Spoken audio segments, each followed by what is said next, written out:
Okay, so good night, everyone. Welcome to our first official session for this semester. And tonight we have a very, I think we have a very interesting topic that we're going to discuss today, especially considering the time that we're in as we undergo COVID and all the change that are associated with it. It's good for us to think forward and figure out what we're going to do and create a plan of action. So tonight's speaker has a Doctor of Education in Higher Education and Leadership, as well as a Master's of Arts in Education, Administration, and Leadership, and a bachelor's degree in education.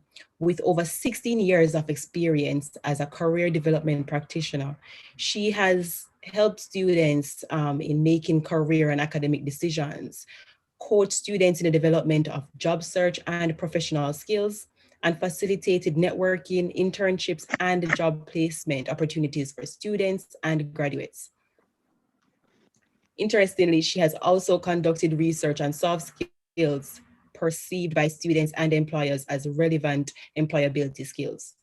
I feel like this is where we always fall short on our resumes. So if you have any questions, guys, ensure to start writing them down from now so you can ask them because this is the perfect opportunity to do so.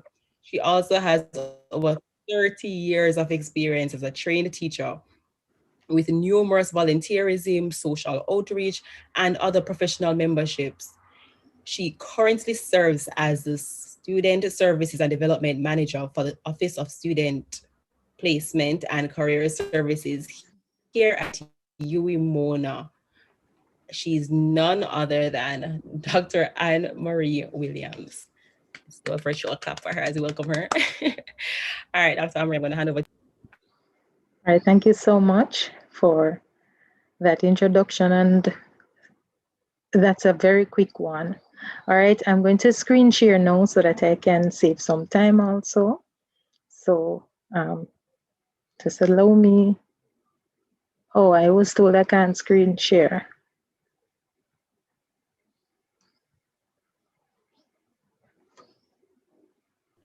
Okay, hold on. Let me give you permission here.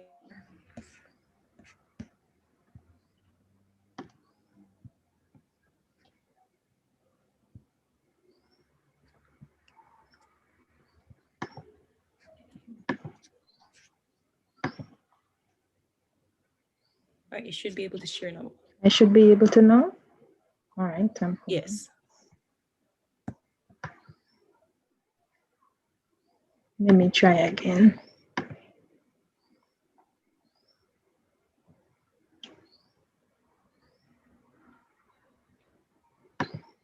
All right, are we there now? Are you seeing me now? Are you seeing me? Are you seeing my screen? Yes. Yes, All we are right. seeing it. All right. Okay. So, first of all, as I said, I want to thank the team who organized this event. I know it is a very challenging time for a lot of students, and certainly at the Office of Placement and Career Services, we would love to be able to assist you in whatever way we can. Of course, we don't know everything, but we continue to do our research and we continue to share as much as is possible. And so, based on the discussion I had with Ms. Larmon and the topic I was given, I crafted my own topic to carry to bear the theme as you have it. Let me put it in slide show format.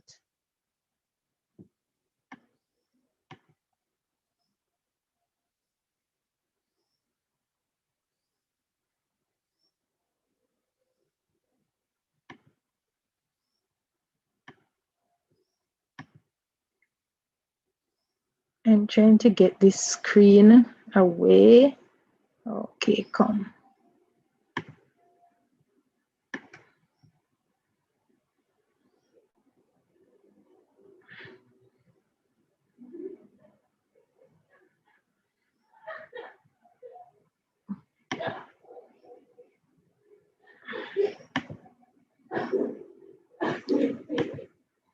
Oh, I'm having a little problem with, I'm gonna stop screen share a little and then get back.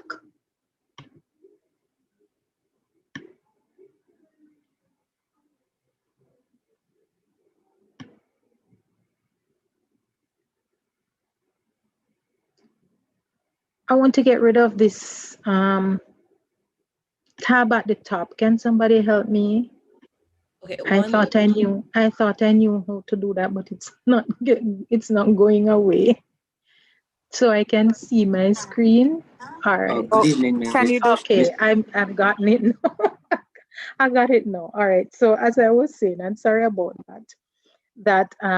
My topic then is career planning for the future of work.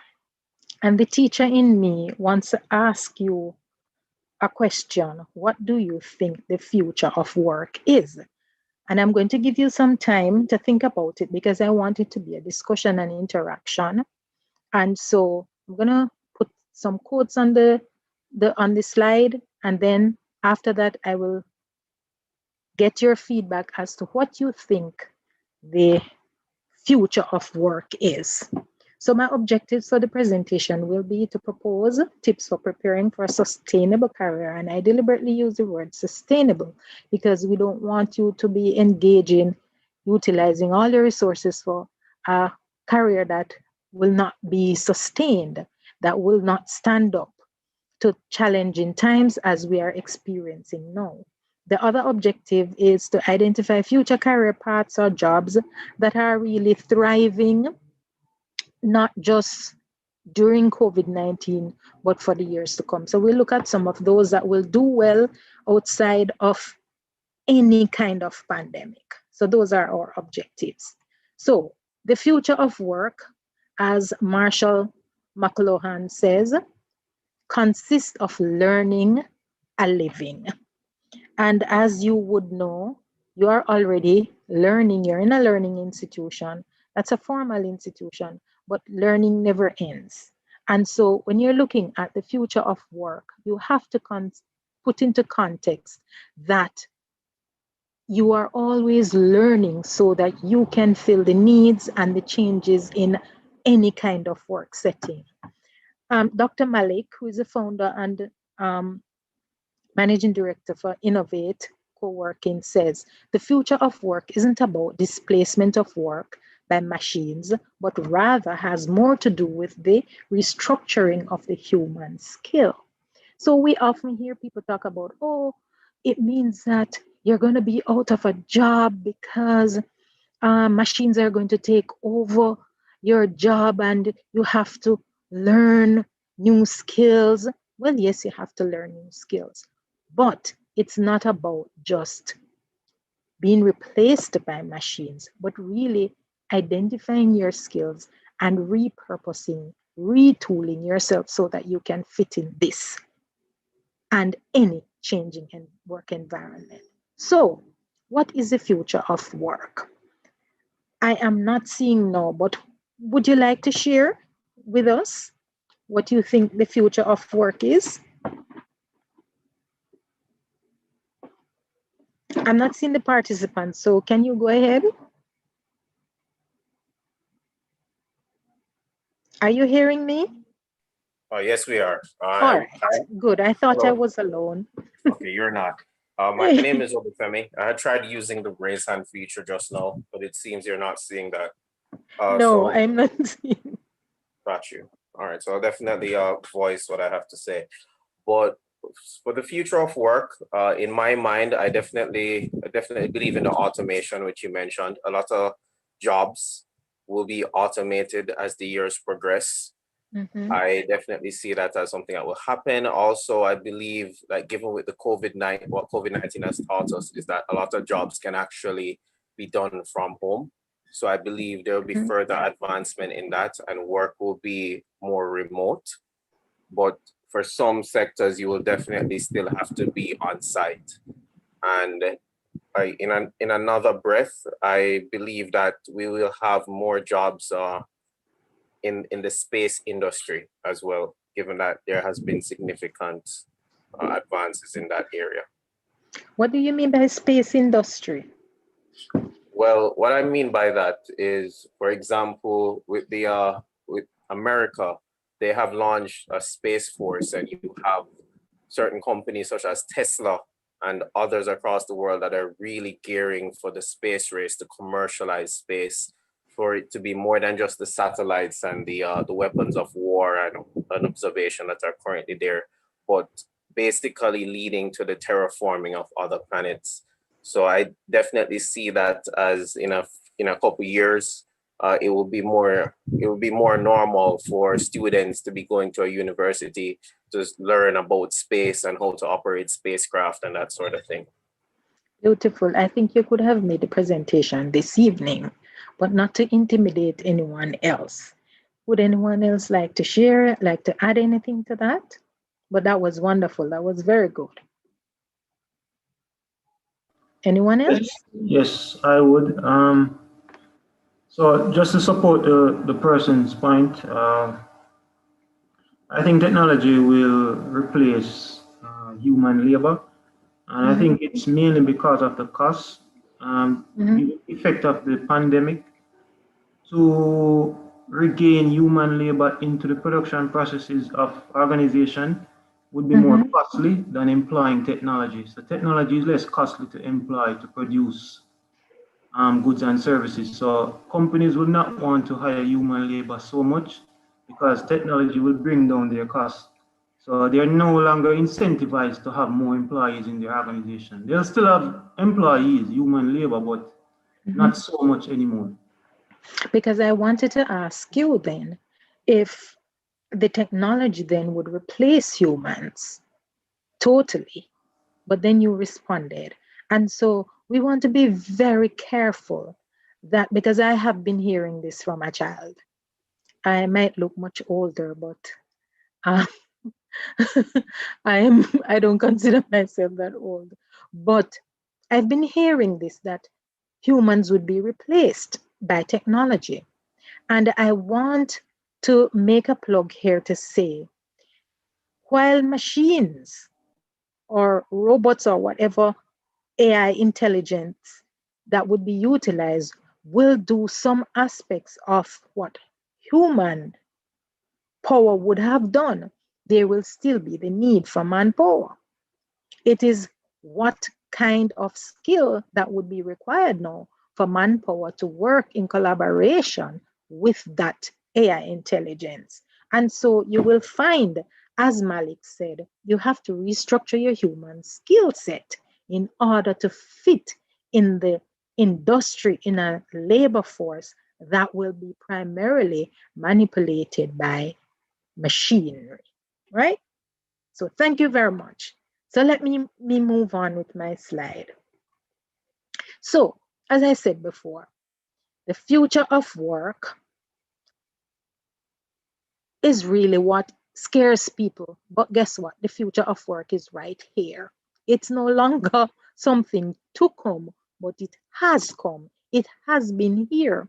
COVID has only made it a little more pronounced and a little more obvious that we were actually operating in the future of what? Future of work. So the future of work is now. And it means that as you go about to prepare for your career, you can't say, all right, I'm going to be doing this in another 5 or 10 years. It means that whatever you do now will prepare you to function now. And so you don't want to get caught into the whole futuristic plan when the future of work is now. You mentioned some of the features of the future of work, and I call the future of now the work that is being executed now. And I'll just highlight 3 main key features. We have globalization, which means that you're not preparing to work in a one-dimensional workforce. You're not only working or prepping to work in an environment that is only limited to your local territory. We are not talking about just regional, but a global market. And so as you prepare, as you step out of your university experience and other learning opportunities that you are engaged in, you want to be preparing so that whatever skills you amass, you are able to fit in a global market. As I said, COVID has made us realize, hey, I can stay home and work. And I can stay in Jamaica and work for a company in Canada. I can work for a company in Japan. I can be anywhere and work for any company anywhere. And so the future of work is looking more to look like that. Digitalization, again, is another aspect of work. And with that, we talk about the AI intelligence and the robots, the machineries, and all of those. IT based jobs, those are some of the things that will basically capture most of the work that will engage. And guess what? You are the people, you are the ones, even more than myself. I will retire in a few years, not long from now. But you are the youngsters. The future of work is geared towards millennials, Gen Zs. And so you are at the right place to be preparing for this kind of work that will exist. And one other feature that I want to highlight is the ability to be multi-skilled. No longer are individuals just learning one skill or focusing on a one-dimensional career path. People are learning multiple skills so that they become very flexible. And so the future of work for you must be something that allows you to be flexible and to utilize multiple skills. And so my question is, what is your plan? How do you respond to face the present? And I say the present because I said the future of work is now. The future of work is here. And so how you respond is very important. We have looked at some of the things briefly, but I want to get from you, what are some of the other things other than the fact that you want to be multi-skilled and you want to be prepared to work in a global setting, and you also want to work using digital tools?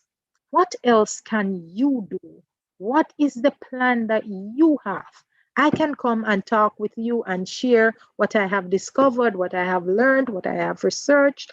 But what is it that you have as your plan to face the present? So share with me what are some things that you have been doing.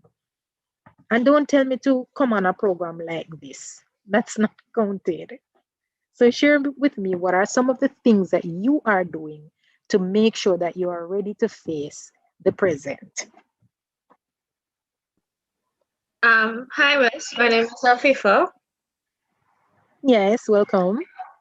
Miss, so currently during the COVID, I am doing skills for the automated course. So usually I have been in the science field. I did like languages and history, but not like actual office work. So in the event that I have to do more working from home or doing another job until I get like my dream job, I'll have that of using like a computer properly, different platforms, doing projects and stuff. Beautiful. Anyone else? Remember, don't leave us hanging. It's a discussion here. And if you want, you can go ahead and use the raise hand option. I won't be able to see the raise hand, so you will have to assist me with that. Okay, no problem. Hi, this is Obafemi again. Hello? Yes, go ahead. Okay, so for me, in regards to right now, I'm currently working as I'm doing school and working from home. So in that way, I'm responding to the need right now to have a source of income and working. By working. So that's one way that I'm actively working on what you mentioned. One other thing that I'll only like briefly touch on is that it's important for like any individual to use any talent that they may have in an economic sense. And what I mean by that, like if you can write and you like to read books, write a book, right? You Yes. like that time that you put into creating something that you can sell on Amazon, you can sell anywhere. It does help because you don't want to always just be trading your time for money. You also want to be able to have something that people will purchase. They see the value in it, and you can get money from it that way. Because one method, I mean, one area where like it will only evolve and never be replaced is entertainment. If you can entertain people, you have something to sell always. Tremendous. All right. Is there any other hand raised, or should I move on? Yes, Miss. Yes. For me, Miss, what I did, based on what I heard from a lecturer when I was at Excelsior Community College, from my understanding, I try to look at the world beyond Jamaica, the economies that are producing more opportunities that can, put me in a better position. Yes. So, at the university, I didn't know what I wanted to minor in.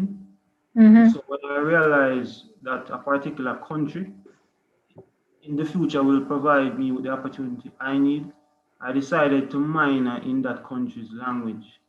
So I'm minoring in a language to aid Yes. my future opportunity to benefit from that country's economic development.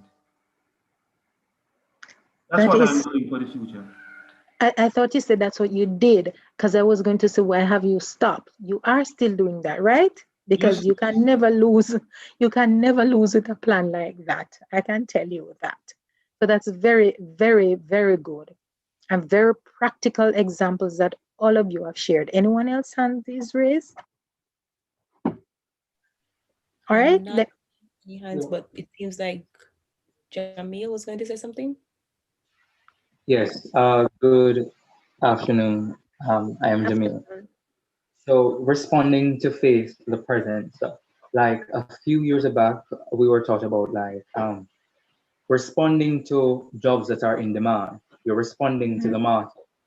So we're looking at jobs that are in demand in the market because in the present now, we realize that a lot of persons have been um, to say removed from their positions in their job because it's as if their position is no longer required.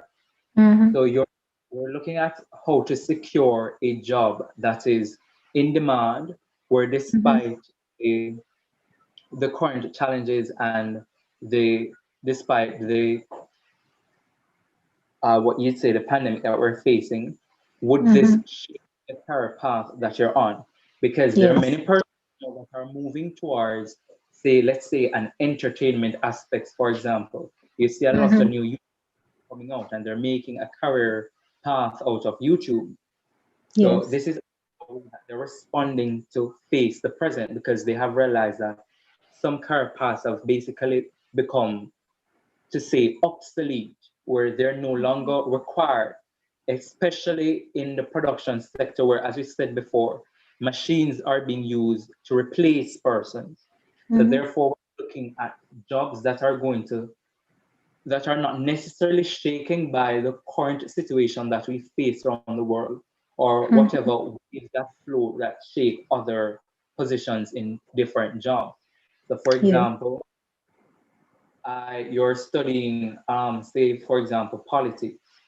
You know that isn't exactly a position that can really easily be replaced because politics requires negotiations between persons and so forth, especially like in international relations. So it isn't exactly a career path that is easily shaken by, say, the waves of the present, like for example, the COVID-19 pandemic. So it is one way that we respond to the present, moving towards career paths that are in demand, mostly in demand, like marketing sector and the entertainment sector, and those career paths that require computer minds, computer literate persons.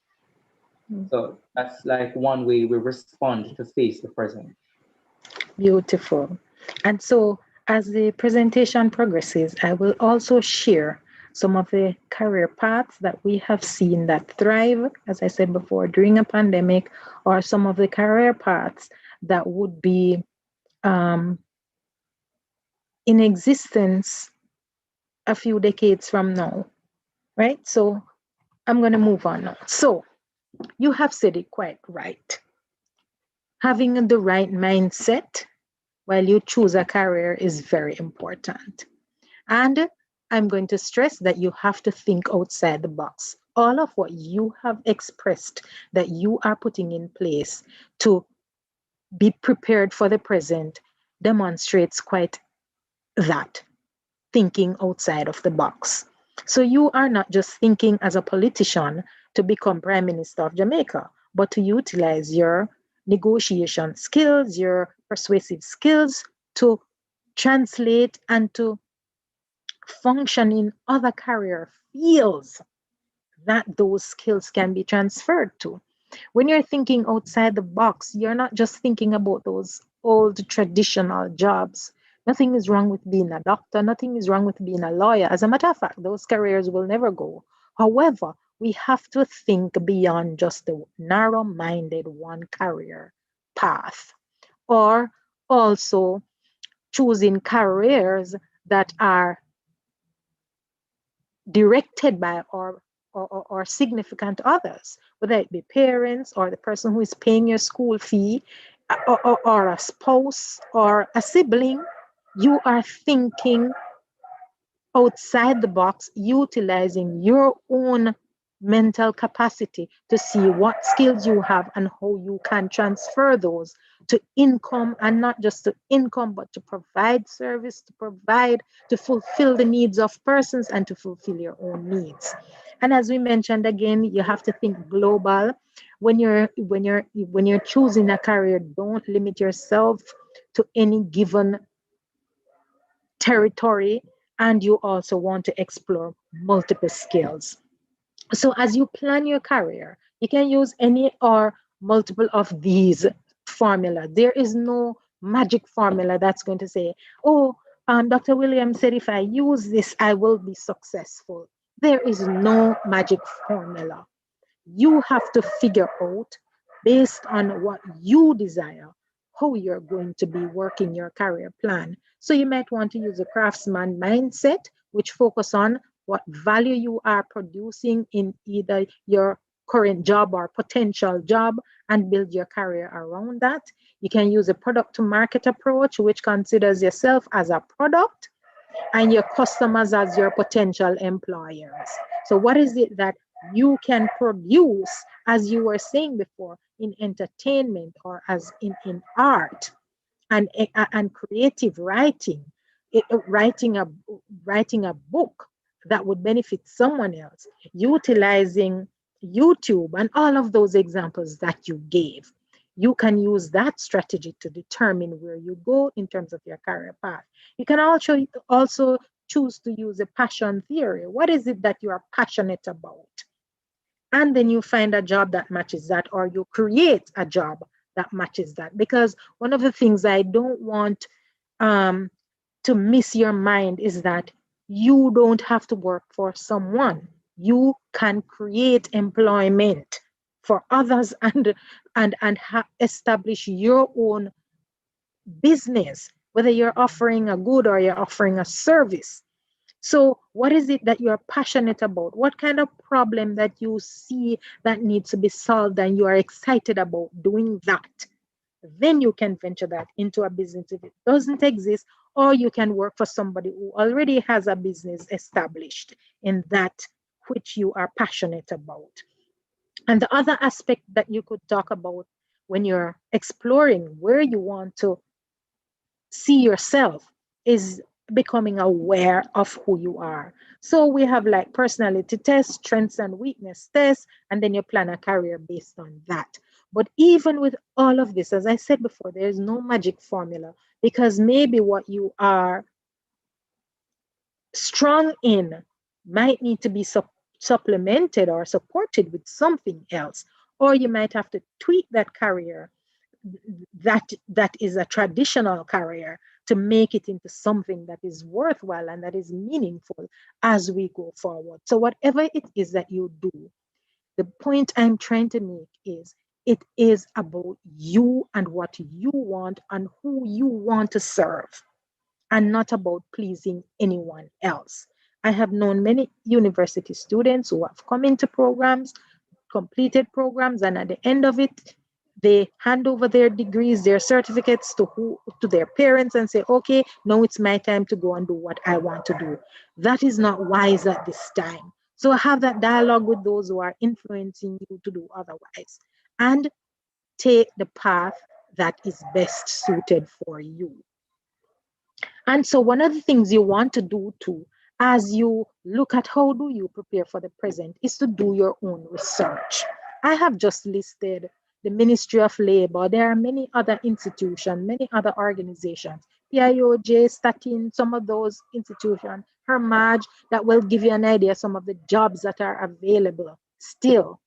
And you want to also look at global job listings, because remember, you're not preparing for a local market only. So you want to explore labor market trends globally. And that's what some of you have been saying that you were doing.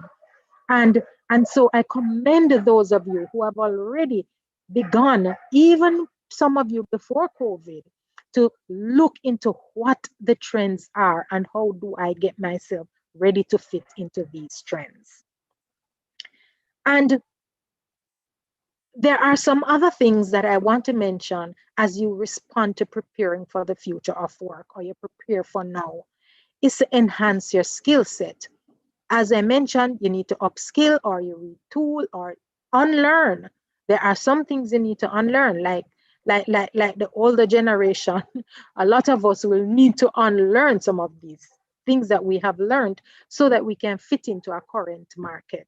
Research indicates that by 2022, which is next year, no less than 54% of all employees will require significant reskilling or upskilling. That includes me. That includes some of your lecturers. But the good thing is that you are at the stage where you can begin and continue to put things in place, learn the relevant skills, because you already now know what to expect in the future. And so you don't need to wait until you've completed university so that you will have to go and relearn things. So it is very good that you want to identify the skill sets that are needed and see how, whether it is through free online courses or you're going to pay for supplementary courses, whatever method you use, whether it is through even experience. So work experience, on-the-job training is another option that you can utilize so that you can upskill or retool. Another thing is that you need to focus on the fact that employers are looking at key performance indicators. Nobody is interested in how much time you put in. They are looking at what you have produced. Recruiters are concerned about output. So what is it that you have taken 1 hour to produce? What is it that you have taken 20 minutes to produce? So nobody is concerned about how long you take to produce. They want to know the outcome. What is the product of your time that you have spent? So you want to look at the jobs and the key performance indicators that will show a recruiter that you are ready for that job. And so as you prepare to go to work, you want to be interview ready. If you're seeking employment from someone, you want to be interview ready. And part of being interview ready is being able to pinpoint your output. So even though you are a student, you can indicate, you can demonstrate output through your projects that you have done, through your assignments, through group work that you have done. I know for some of the university students who are working in engineering department, and I can talk because I have a very good relationship with that department. And I learn of things that the students are engaged in and the problems they have solved. And so at the end of the day, they can say, well, this is a product I produced. This is the design I created, or this is the prototype or the model I have created to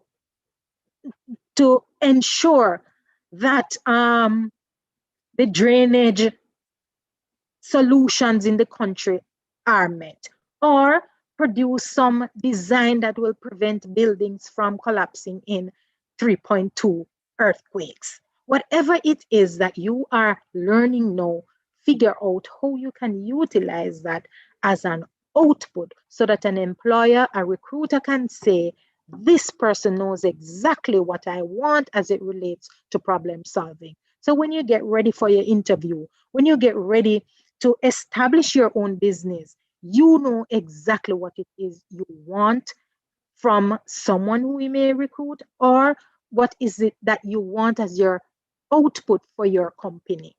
And one of the things that you must pay keen attention to, and I have put it here because I have seen, I have heard, I have felt it from close persons within my church environment and also family environment, just the community at large. It's your health. You must manage your health.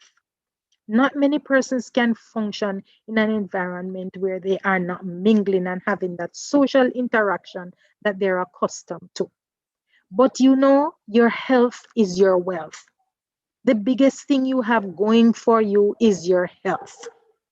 If you can't manage your health, can't manage stress and anxiety, even in the process of seeking employment, then no employer is going to be willing to take any risk with you because you are now a liability. And as one of my friends would say, you can't pour from an empty cup. You must have heard Miss Morgan with this from Academic Support Unit, and I steal it from her. You can't pour from an empty cup. You must be yourself healthy in order to be able to engage the work that is ahead of you and be able to manage your finances. Because a crazy person, somebody who is sick, who is unstable, isn't able to manage life. And so you want to be able to take care of yourself as you prepare for the future. And I'm going to stress the health because some people believe that while I'm retooling or upskilling or learning a new skill or trying to make myself ready for the future, they are doing it at the detriment of their health. So I am not by any means encouraging you to stay up late at night, so burn the oil non-stop just to learn something additional because you're a full-time student. You must manage your health in a sensibly way, right? And so let's move. So we have some potential future jobs. Talk about the green economy, talk about ICT, healthcare. These are jobs that will never go away. But let's look closely at some of them. So the top 30 future jobs in my research that I have found. Marketing, I see marketing multiple times, but they are talking about marketing manager, they're talking about market research and analytical skills, management analysts, speech language pathologists, industrial machinery. I'm just picking out a few of them. Electricians, physicians, and so people who are working in the medical field, you will find that those jobs will not go away. Here is one that I want to highlight because I just spoke about health. Is substance abuse and behavior disorder and mental health counselors. You will need those individuals because not many persons are able to function in a fast-paced moving environment or to function in a remote working environment, which is what the future of work will bring. You also have human resource specialists will be needed. I want to plug this one. Elementary school teachers. I'm using this one. You know why? I have a very close friend, a close relative, I should say, who is in a foreign country and is exploring job opportunities. And you know what she said to me? She said, I learned that elementary school teachers are needed more than ever, more than I ever thought. Why? Even as parents are trying to manage working from home or remote working, and some of them are also having challenges with homeschooling. Different schools will open their doors to online learning experiences. And so a regular classroom with a class size of 25 will no longer do. And so you will find the elementary teachers in demand because the teachers are going to be working online. And so they are going to be dividing the class sizes into smaller units. And so they will require more. I'm seeing lawyers on the list. I'm also seeing financial managers on the list. But I'm going to jump my slide because I'm going to bring it home in terms of what I see happening at the Office of Placement and Careers. And so we see healthcare practitioners, online sales and marketing, cybersecurity, legal system, online learning environments, as I said before, real estate, and there goes the one that you have been mentioning, entertainment. People will go crazy without entertainment, I can tell you that. And so you don't have to be mingling with others. You can entertain and maintain social distance. If we never get rid of COVID, for now, entertainment industry will continue to thrive. We have software and hardware engineering, communication, and IT. And no, I saw this trend since March 2020 when COVID reached our shores. Through the Office of Placement and Career Services, we saw over 860 job offers. Not before COVID, but after COVID. And let's look at the numbers. So if you want to look at a local setting, this is also figures that you want to look at. So we are seeing market and sales. 25% of the 860 were jobs requiring marketing and sales. Finance, 20%. Communication and media, 17%. IT related, 11%. Digital media, 10%. Engineering, 9%. Administrative support, 3%. Manufacturing, 1%. 3% for research support. Legal skills, 1%. And health, 0.5. May I just add a disclaimer here though? Where you see the legal and the health and even the engineering to some degree, this is not 100% a reflection of the nature of jobs that are available in those fields. Why? Almost all students who participate in the engineering programs, they walk right into a job out of their internship program. The students from medical sciences and the law rarely come through our halls, rarely come through the Office of Placement and Careers to find recruitment because the nature of their programs are of such that, especially for MedSci, most of those students who do medicine transition into jobs through their internship programs. So while I am showing you the figures as it relates to the Office of Placement and Careers since COVID-19 hit our shores, this is not an exclusive, conclusive figure as to the nature of jobs that are available, but I can speak to the data that we have. And people will say 860, that's quite a bit. That's just a little under a year. And it goes to show that even in a pandemic, people are still recruiting. Where do you know align yourselves? Where do you know channel your skills and your strengths and your talents to hold that second and that third job? Because that might be the way to go. It may be that you are not also seeing full-time jobs being offered because some companies might want to do contract employment or might want to do part-time employment. Funny enough, through our office, we don't see a lot of part-time employment. We see primarily full-time employment.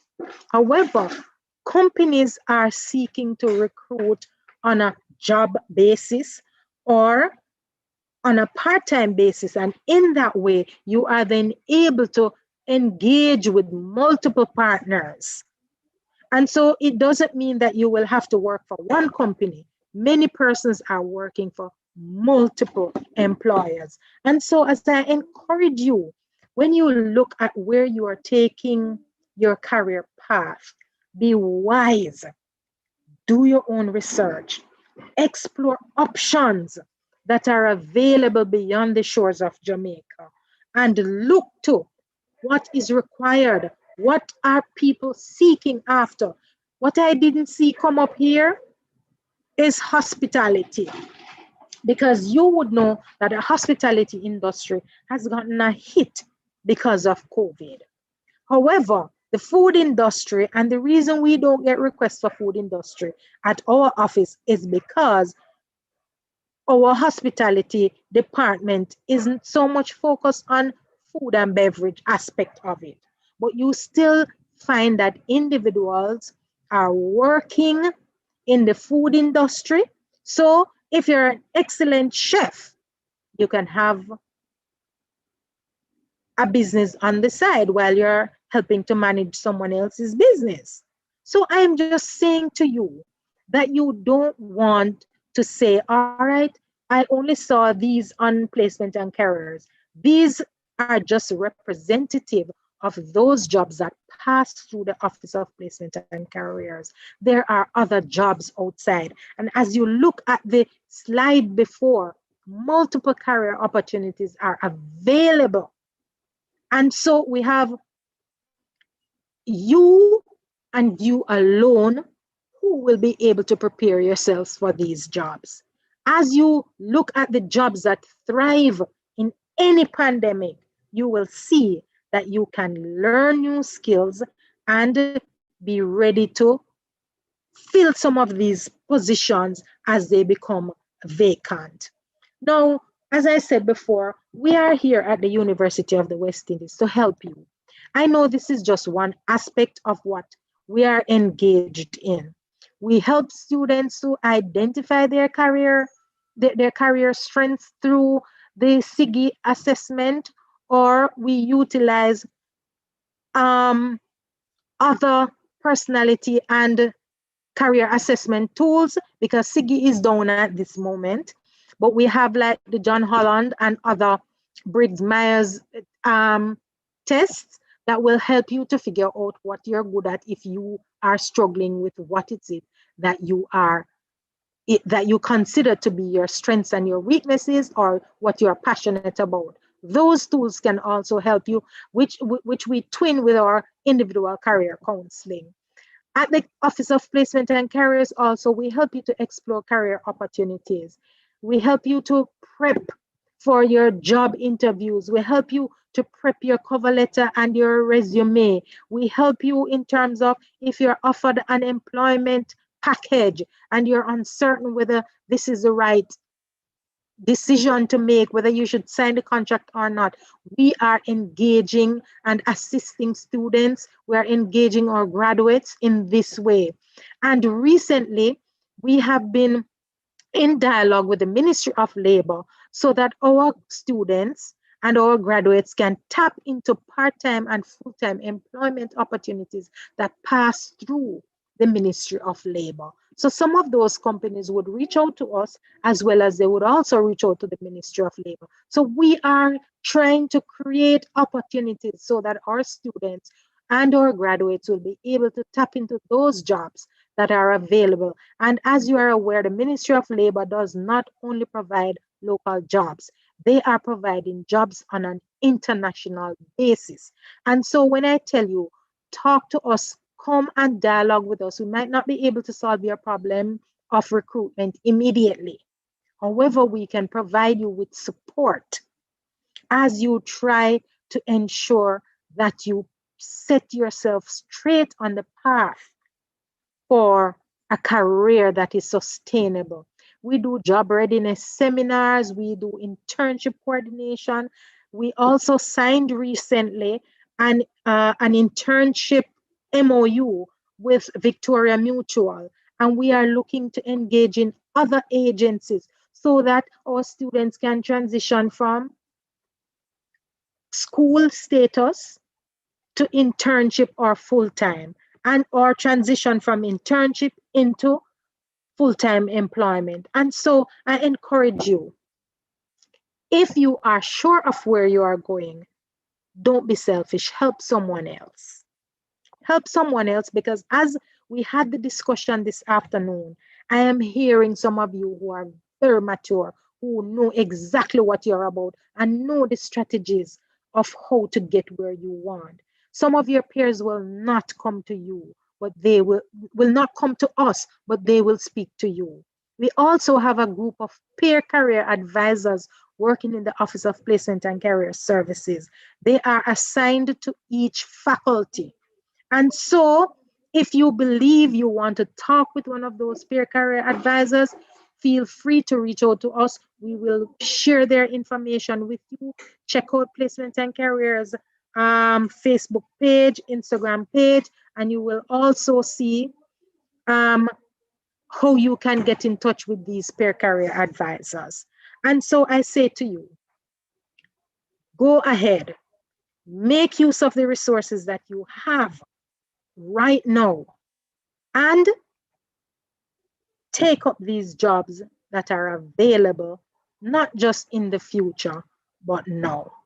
Thank you very much. And if you have any questions, please go ahead now. Thank you, Dr. Williams, for your valuable input on everything that you've discussed tonight. So we have 2 questions so far. So someone is asking, what about science and technology? What about them? Is there any real options for them available? All right, you might not have seen all of them that came up on the slide, but you do have jobs that are available in IT-related skills. You have jobs that are tied to medical sciences too, and technology. Let me go back and look at the slide and identify some of the areas that would fit those of you who are working in science and technology. So you have computer user support system, you have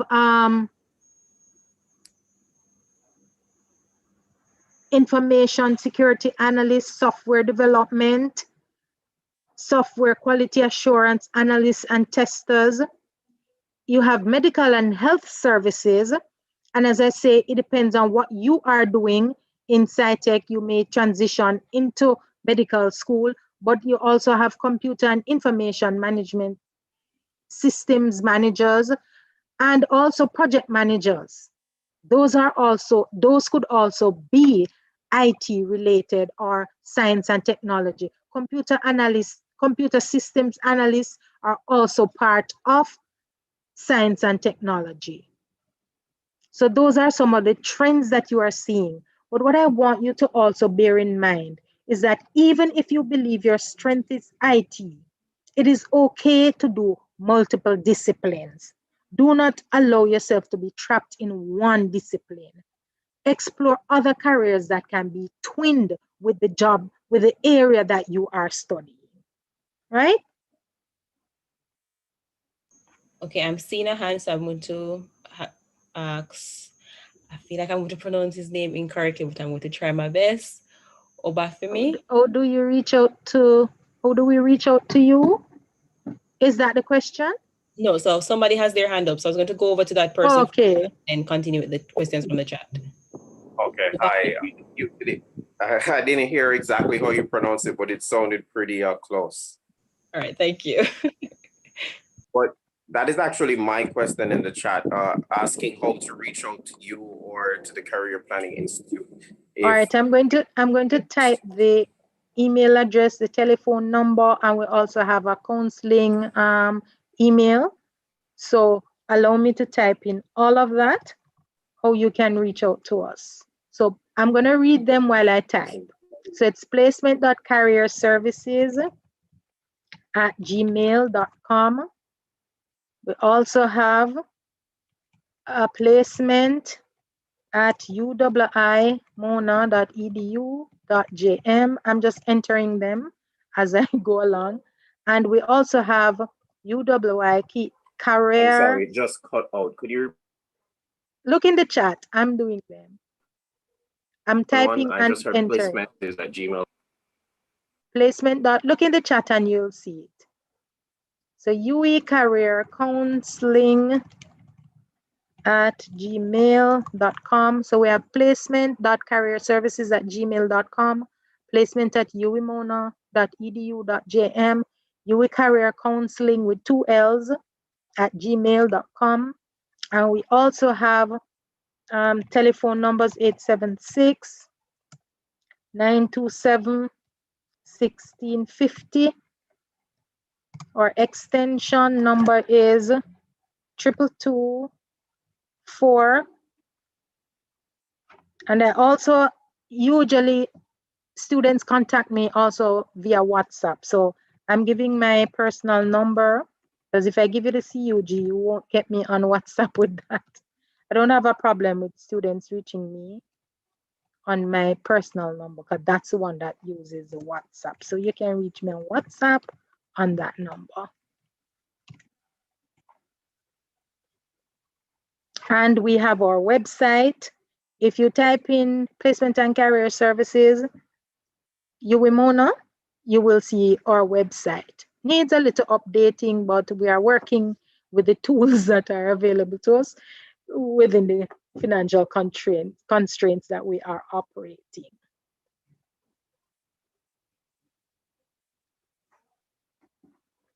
I think I got a question from Miss Larmond sometime earlier today regarding a student who wants to know biology. Plant biology. Yes. So would you mind just sharing your number? How do I get your number without it being all that public? All right, you WhatsApp me and I'll send you some things. Is there anyone else on the program that would want to know about the plant biology? So we had some other students in the chat who were asking more specifically about biotech. Like sciences. It was me, Miss. I emailed you about plant biology. Okay. I'll send you. Right.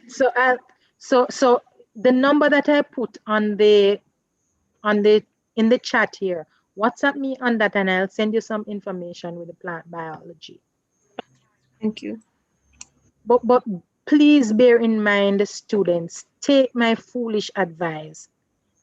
If you can't see how you're going to be aligning these skills with what's happening now and in the future, you need to have an additional skill. You need to learn additional skills.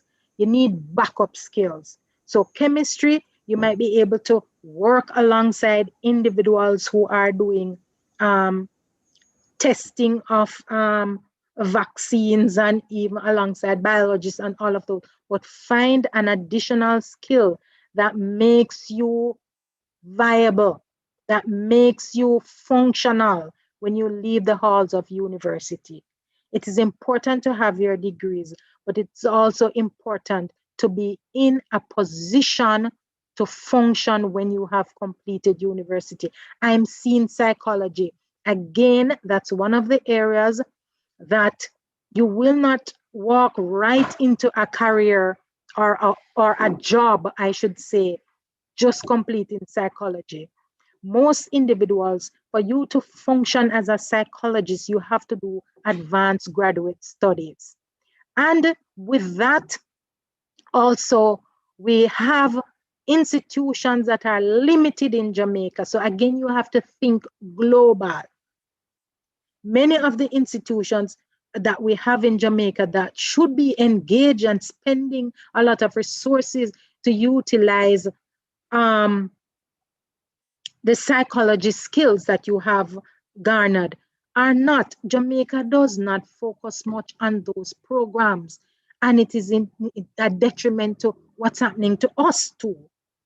But you want to also understand that whatever degree you do, there are some transferable skills that can take you into other jobs. So I'm seeing here, what about a degree in entrepreneurship? Since it has that's exactly what I'm saying. So if you're a psychologist, you may want to do further studies and open your own business or partner with someone else who is already established in a business. So your entrepreneurship course is very important because it allows you to be able to expand and create your own employment. And I mentioned that before. We don't want you to just be dependent on others to provide employment. We want you to be the source of employment also. So entrepreneurship studies is very good. If you can do that as a minor or an additional course, it will help you to be able to function. And we heard before at the earlier outset of the presentation about the politics. What are some of the skills that you learn in studying public policy or politics? Where can you transfer some of those skills? So you don't look for a job that is asking for a political science degree. You look for a job that will tap into the skills you have learned while studying political science. So some of those skills would be persuasive skills, your ability to engage discussions and to think widely. Employers are looking for recruits who have excellent analytical skills. And to be a political, and to study politics would mean that you have great analytical skills. And so you want to be able to transfer those skills. So if you see a job advertised that is asking for certain skills that you believe you possess, even though your degree might be of a different nature, recruiters will be willing to train somebody in certain areas who have the right attitude. And so your soft skills are very important. I'm seeing here, it's my major, so it would be necessary for me to do, where am I? Let me go back. Let me just check some of these chats. So that message is from Kimberly. So she had spoken about entrepreneurship before. So I guess she's saying it's her major. Oh, so the entrep is our major. So market, it's my major, so it would be necessary for me to do a minor, or would a minor just make me more marketable? Minor would make you more marketable. So entrep, yes, is your major, but what in entrep, what kind of business would you like to set up? Because entrep is broad. Remember too, that you have to have a specific field or a specific nature of business that you want to set up. So maybe your minor would include something like that. And there's another question. How about management studies with a minor in literature in English? All of these are perfect. Whatever combination you have, make sure that it is something that you are able to obtain gainful employment. And so management studies is one of the sought after skill sets, because management studies is not just limited to business. It's management in general. And so you're able to manage any nature of business once you're able to transfer those skills. And a minor in literature, again, the minor, even if you can't see how literature is related, again, we had some suggestions earlier. If you're excellent in English or expressive writing or anything, that's also a source of income. And so if you are minoring in management studies, and let's say you can't get a job, utilize the other skills you learn in literatures in English to make income. Maybe you would be able to teach. Don't forget, some of the areas that you are studying are areas that you can do advanced studies and lecture at higher level institutions. So higher learning institutions like universities, community colleges, teachers colleges, and those institutions, you would also be able to lecture in these areas. So don't believe that because, oh, you did biochem, you can teach biochem. You don't have to work as a person in that specific field. You can also lecture, you can tutor students. And so you don't want to think, oh, there is no scope for me in these areas because that's where I'm strong at. You just need to be flexible and open the box to see what do people with these skills do. And I can't stress anymore, do your own research and don't let anyone tell you what is available and what isn't. Create your own niche if you find that there's a need or there is a lack of some skills or some products. Provide the solution. What are some more suitable minors to be paired with tourism management? Well, tourism, I believe with tourism management, you do some entrepreneurship. You do entrepreneurship. Tourism management, you could also do management studies. Tourism management, you can do a number of other things, but you have to look at, it's not just easy for me to stand here and tell you, do this minor or do that minor, because I can't give you a blanket solution to what you can minor in without understanding also what you are interested in, what your strengths are, and what you want to do at the end of your studies. So it's not easy to just give you some blanket ideas as to, oh, this will work, this will work. So it has to do with your personal one-on-one interests and also what it is you're able to do, because we don't want to also ignore aptitude. So your attitude is important, but also is your aptitude. I would not advise you to go and manage us to take on a career field or an area of a skill that you know you definitely don't have the ability to. And some people will say, why are you telling me I don't have the ability? The honest truth is some of us are not wired a certain way. I don't believe in telling somebody they can't do something, but there are some of us, for true, no matter how hard we try at something, we are just not going to be as good because we are not wired to do that. And it is in that context that I am saying that. I am not undermining your capabilities, nor am I undermining your ability to learn. But there are, like for me, I would not want to venture into some science fields right now. That would be too much for me. And so I wouldn't want to engage in courses that I know I'm not going to be succeeding at, or that I feel I'm going to lose interest also. So you have to have that one-on-one discussion with me or a member of the team at placement, so we can look exactly at what is it that we can help you to pair with a major that you might be studying. What about minor in criminology with psychology degree? That one sounds very good on paper also. But again, the same point I'm making. It sounds very good because you could work alongside individuals who are in the criminal justice system who need psychological help. But then again, is that what you are interested in? But it sounds good on paper. And Ricardo is saying, what are some local establishments that would offer even internship in biotech major with a plant bio minor? I couldn't tell you that upfront, Ricardo, but if we have further dialogue, like tomorrow, I can talk to you about some of those institutions. We also refer students through the GWEP program. That's a graduate work experience program that is run by the government in collaboration with HEART.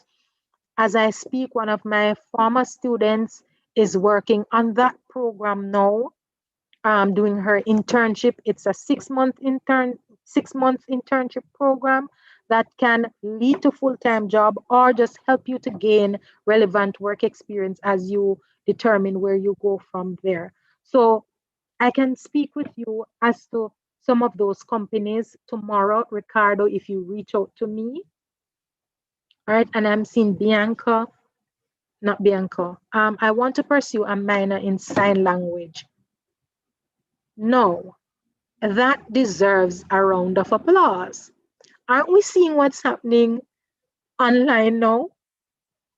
And those individuals who have disabilities or challenges, don't we see the need for this, the sign language?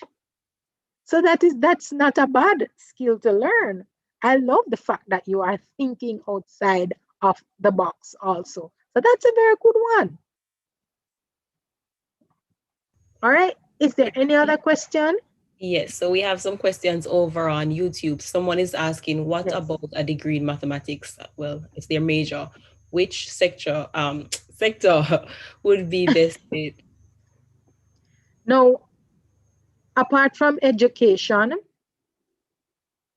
you have to twin mathematics with other things to be viable in Jamaica. So apart from the education system, and I know there always need for good mathematics teacher at every level. The point is that you can work with other institutions like that will do a lot of computation, like research related skills. So you can tie the research with math and stats. So you have institutions that will not ask you for a math degree unless it's teaching.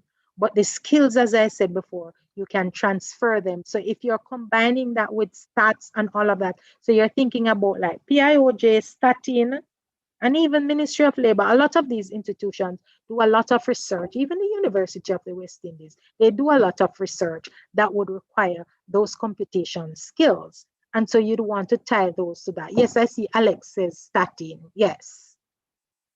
All right, what about a degree in sociology? Sociology can be tied, with my limited knowledge of sociology, can be tied to research, a lot of social investigation, a lot of research related skills can also be transferred to any area that is doing research on social problems or anything in that nature.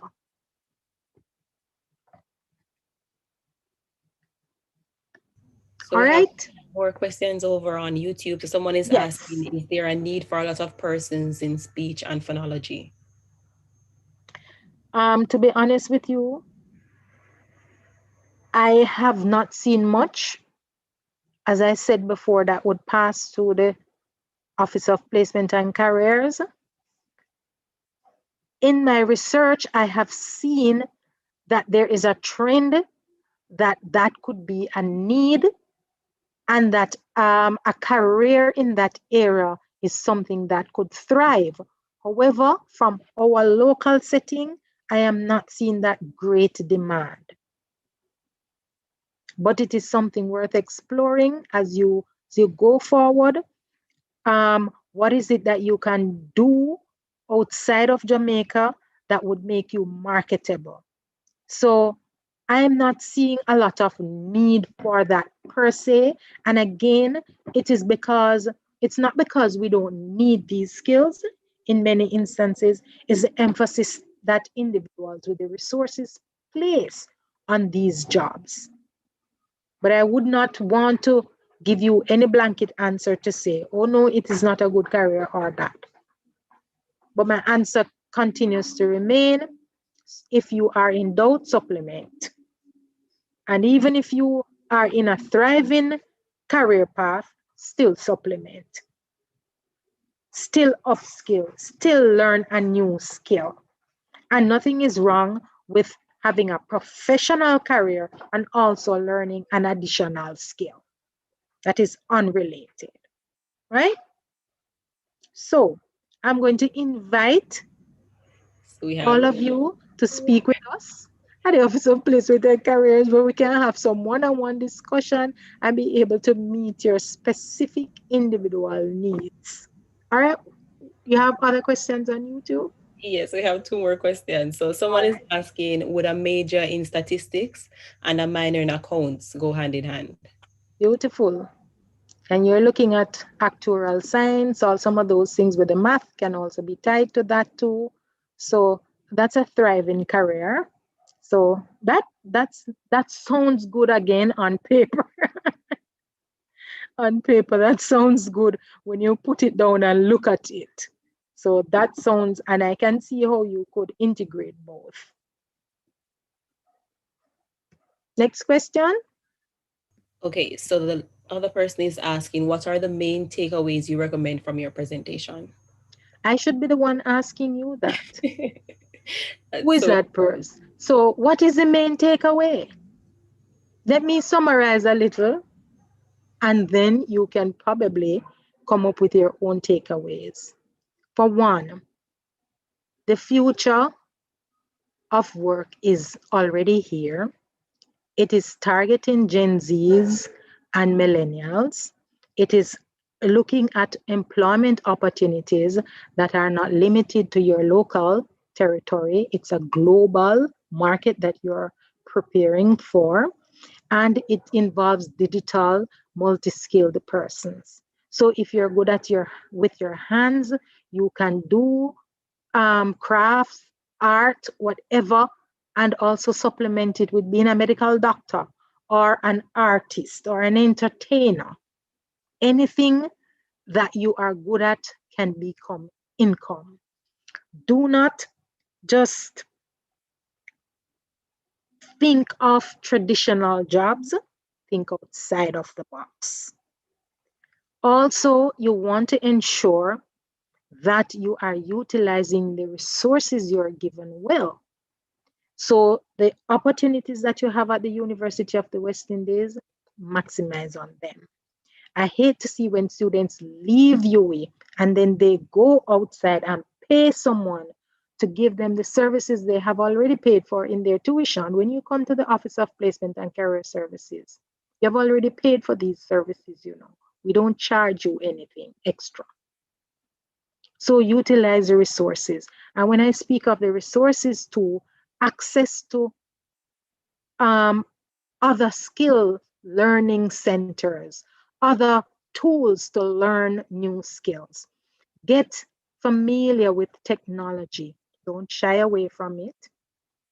And also, you want to take care of your health so that you are able to manage these multiple jobs you may carry, as well as those late night shifts that you might need to do based on the career field you're in. For example, you might be in nursing or medicine and you have to work night shifts and all of that.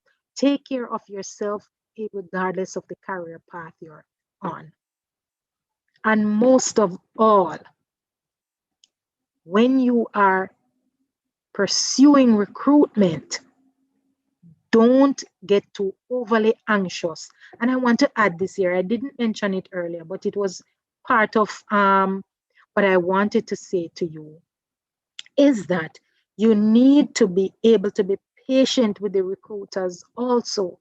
They are going through challenging times as well. Some of them are striving hard to ensure that their organizations stay afloat. If they promised you employment and they're not able to fulfill just now, please be patient with them because they too are struggling. And all of us want to get over this pandemic.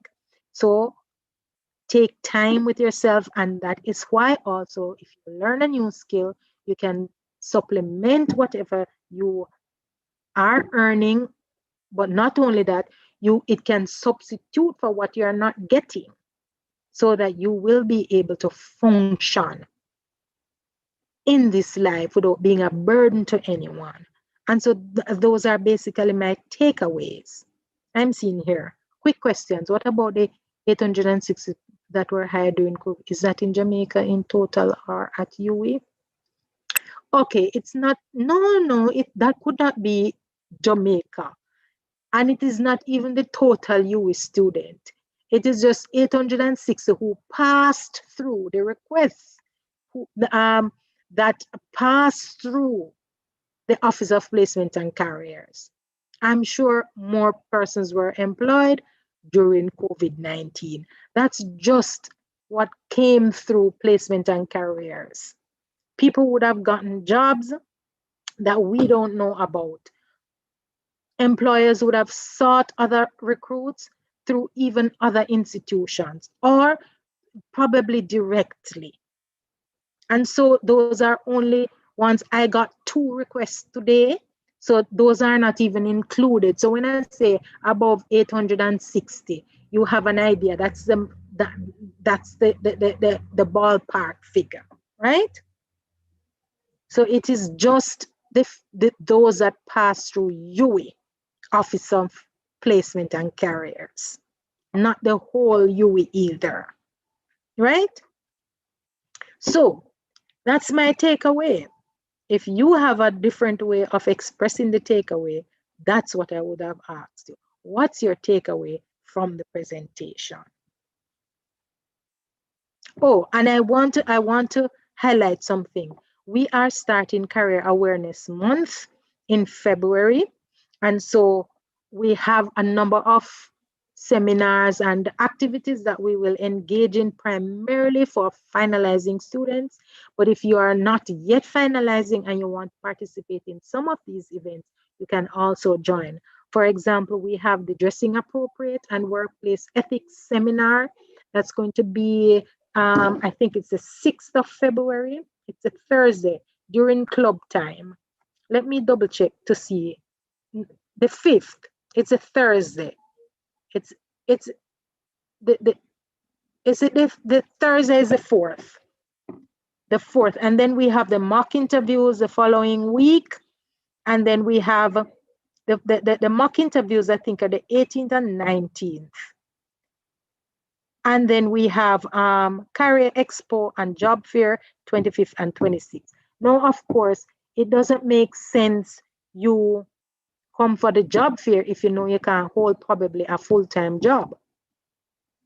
So unless you know how you're going to manage that, then you don't do that. The expo will be virtual. All of these will be done virtually. I'm seeing another question from Denise. Placement and Career also offer the mentorship program. Well, OSSD is responsible for the mentorship programs.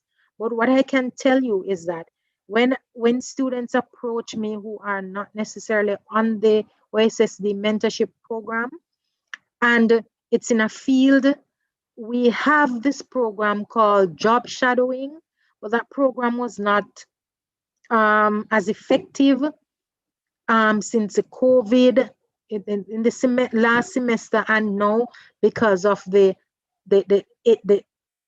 face-to-face interaction, to some extent that would have been required. But what I do on a one-on-one basis, because we don't really manage a mentorship program, but what I do on a one-on-one basis is to identify an employer, an external person or internal at the University of the West Indies who is in the field that you are interested in, to get kind of guidance as to where you can go with that career choice, or what kind of skills, or even to understudy that person so that you understand the career path that you're going. So I do that on a one-on-one basis. It's not a wide scale because OSSD, through the Office of the Director, is responsible for the mentorship program at large. So if 100 of you come, I might not be able to find 100 persons, but I certainly will try and arrange for a professional in the field that you are interested in to provide some kind of guidance and mentorship for you. But that is not my sole responsibility. Okay? Okay, thank you. We have 2 more questions. So someone is asking, will the mock interviews be held in person? Virtual. So you have to, let me see if I can get my flyer. You have to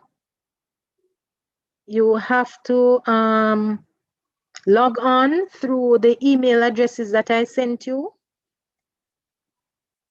And let me make sure I find it so I give you the right date here. Okay, thank you. But you log on to those email addresses. You send your resume and put as a subject, mock interview 2021. I'm looking for the flyer.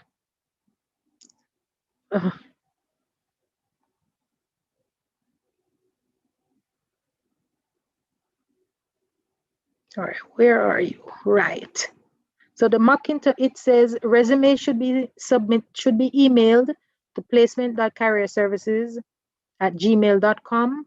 Subject, mock interview 2021, and the deadline is January 29th. So it is this week is the deadline, and it's for final year students.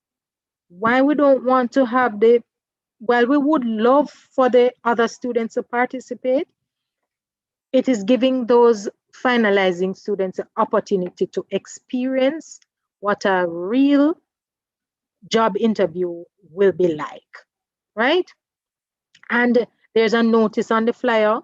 If you didn't participate in the mock interviews, we won't allow you to participate in the job fair, because we don't want you to go in front of the person. You're not only, it might not be prepared for it, but we also want to ensure that you're participating in all the events, right? Okay. So that's it. And Hello? oh, there's one more. Someone else is asking, is career placement available for all students, even first years? Everybody. As a matter of fact, last year, after our regular mock interviews and job fair, we also hosted some mock interviews, and we allowed every student who was interested to participate. We will do the same this semester again, but we need to get off the ones that are for primarily finalizing students. So Placement and Careers is there to help you with selecting your courses and providing career guidance. I often offer myself, if you need someone to just talk to, I am there.